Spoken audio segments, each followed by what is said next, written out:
After that applause, I didn't even have to sing. Y'all must really like me that much. Autographs will be taken after this. I'm kidding. May I just say, it is so refreshing to give a senior speech at the beginning of the new year. Like, how many times do you give a senior speech at the beginning of a new year? Am I right? Like, it's like once, because every year is a new year. I'll laugh at that joke later. But I'm not here to do stand-up comedy or make you laugh, because let's be real, I'm not that funny. But I am here to address a certain issue that has been in my heart since the tender age of God knows when. So, without further ado, let's get to this speech. When I was younger, I was infatuated with pictures. I loved to draw. I loved to run around the house in different costumes. I would sing so loud that my family would say, "Shut up, you have a nice voice, but be quiet." I still sing loud and they still say, "Shut up, you have a nice voice, be quiet." I used to dance, I used to run around. I even remember myself, picture this, a 7-year-old Gabriel trying to keep up with the single ladies choreography. I leave you all with that image.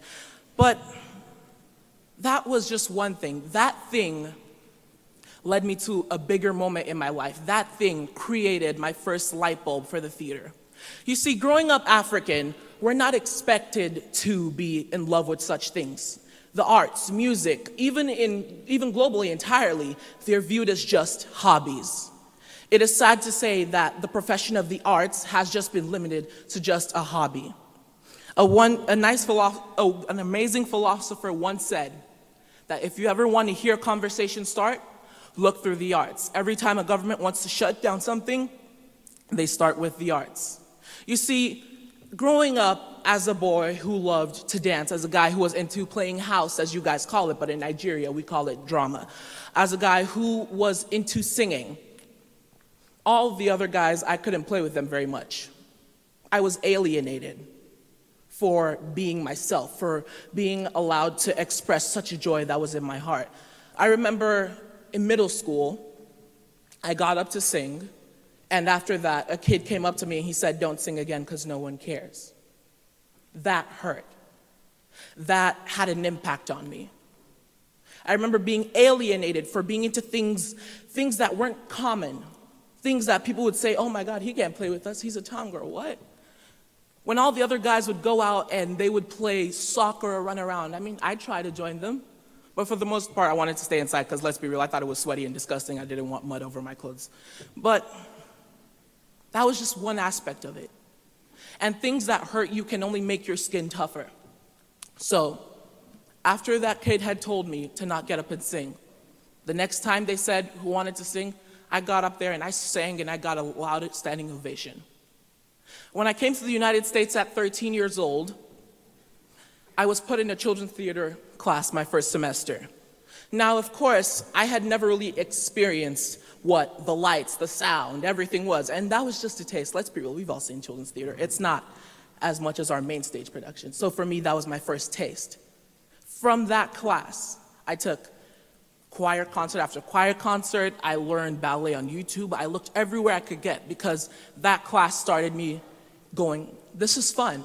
This is life. This is giving me an energy and adrenaline. Until that day, that same fire I felt in myself as a kid, getting up to sing and play a drama, even if it was just with like my mom's bedsheet over my head trying to be a ghost or copying Beyonce.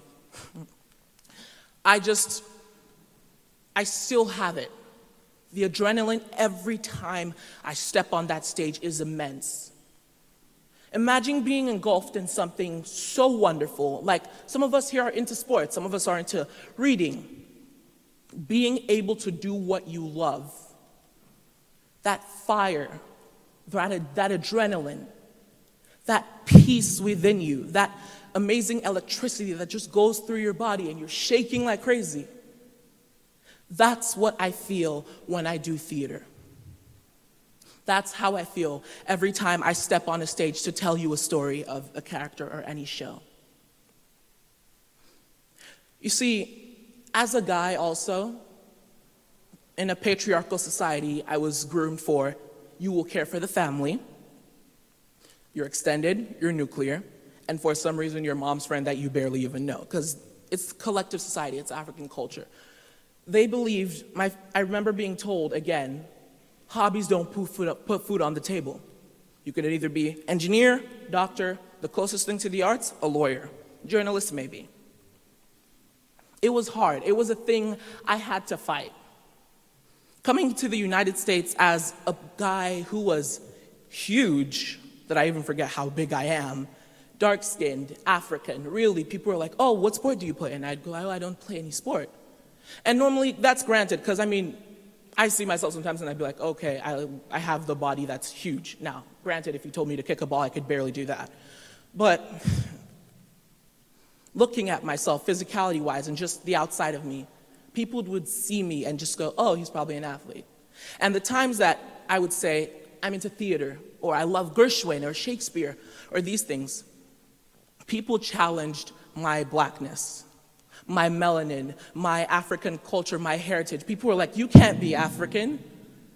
I was held to a stigma because of the thing I loved, expressing and diving into these wells of possibility.